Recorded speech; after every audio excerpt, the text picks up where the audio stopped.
children. I am Rael. I am your king, and I am your lord, and I have arrived, as promised, to reclaim the throne of my father. Well, that's Lord Rael. He is the latest to come out and claim to be Jesus Christ. He believes that he is the fulfillment of the prophesied return of Jesus Christ, and he's here to take over the world, folks. Now, you're listening to PP Simmons Radio. My name is Mike Shoesmith. This guy, somebody sent me this today, and it's all part of, I guess, I don't know, we debated whether or not we should even get involved with this, but listen, at the end of the day, PP Simmons is all about talking about where the world is prophetically. You know, where we're going, where we are, where we're headed, where we've been. PP Simmons has become a go-to place for the high information Christians. You know, you got your low information Christians who are happy with the status quo and don't really want to take a good look at where we are if you take away the pre-trib rapture dogma. Once you hit the reset button on your theories on that and put that away and really examine the evidence that we are in the trumpet days of Revelation, that the rapture did not happen at Revelation 4:1. We were already into Revelation 10 already here. We're looking at Revelation 11, which is essentially the rapture of the church as it follows the sixth trumpet, because the Bible's clear, folks. The rapture is the seventh trumpet. And we've already seen the first five trumpets blow.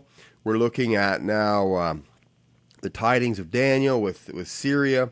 And even today, I mean, the news out of Syria is not good. I mean, between 500 and some estimates put it over 1,000 people dead today because of a gas explosion, a chemical weapon that some people are saying it was Bashar Assad who set it off. Now, Russia is going in and saying, look, we have to examine the possibility that it was the rebels who did this to themselves because the UN inspectors are there. So they may have done this to cause the official government in Syria to look bad in the eyes of the world community. And so we have Isaiah 17:1, which says Damascus will become a ruinous heap and it will cease to be a city. We haven't seen that fulfilled yet.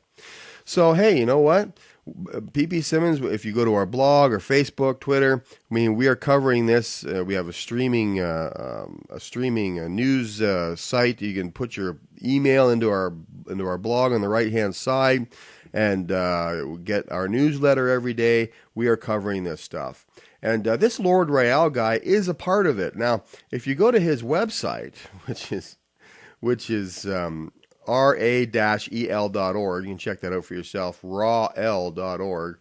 So you got the Egyptian god Ra at the beginning there. And he claims that he's the prophesied return of Jesus Christ. He'll come to take over the world, and all of the bad things happening in the world are his doing. And listen, at the end of the day, this guy really is fulfilling Bible prophecy.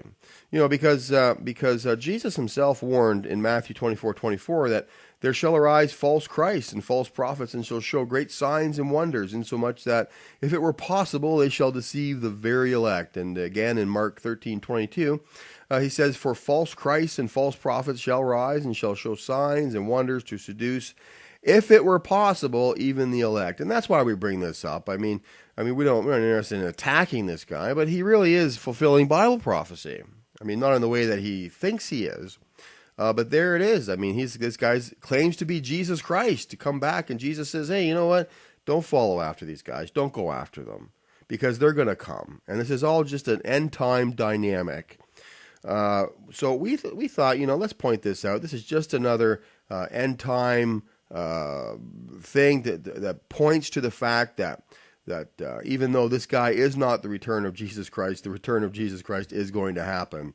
And we were warned, do not follow these people. Just know that in the last days, at the time of the end, this kind of thing is going to happen. But We'll close with this. I mean, this guy's website, he's got a tithing donation and tribute page where you can use your PayPal account to donate to this man.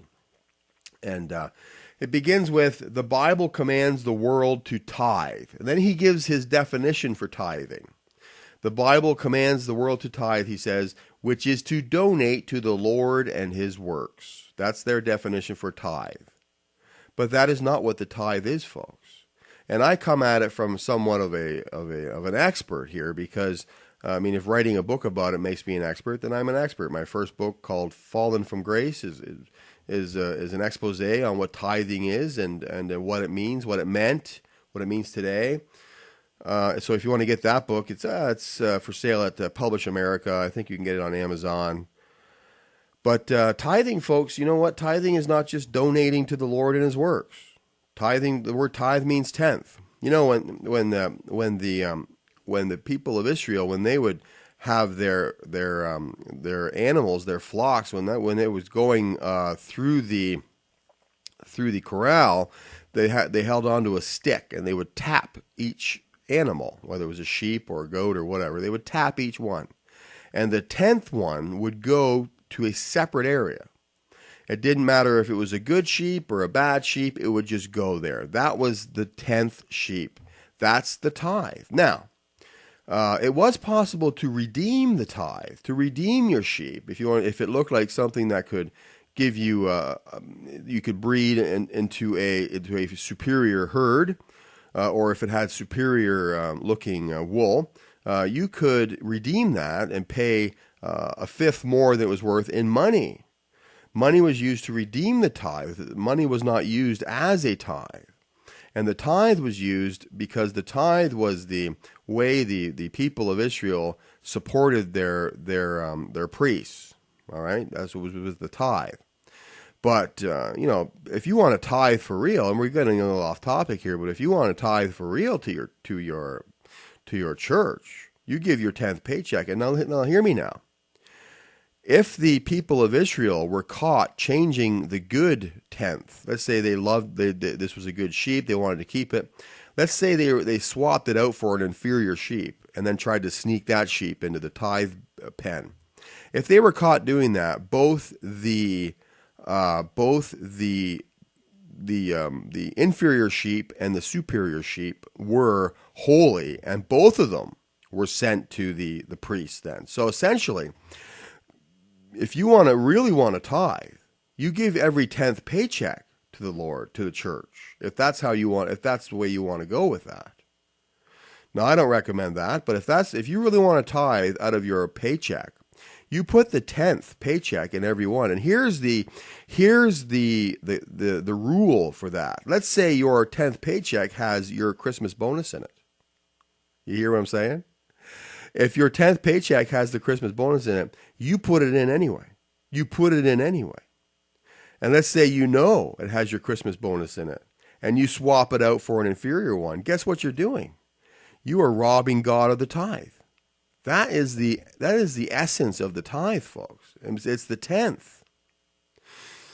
But listen, thank God, according to the book of Galatians, we are not under the law, but under grace. And if anyone wants to be justified by the law, they have fallen from grace. So you guys think about these things. If you want a copy, if you want to get my book, just send me an email, ppsimmons@live.com. I'll see if I can get the link for it and send it to you. But listen, essentially, the example given by Jesus is the widow with the 2 mites, and she put everything she had in there. And look, and the Lord remarked on her, and because it was remarkable to him, he said, "Look, you get all these people giving this, giving that, giving this, giving that, but she's given more than anybody because she gave of her entire living," Jesus said. Jesus doesn't want just a portion of you. He wants all of you. And don't forget, Romans 8:28 says, "For as many as are led by the Spirit of God, they are the sons of God." Be led by the Spirit of God, folks, not by rules and regulations. And we love you guys. We'll talk to you next time.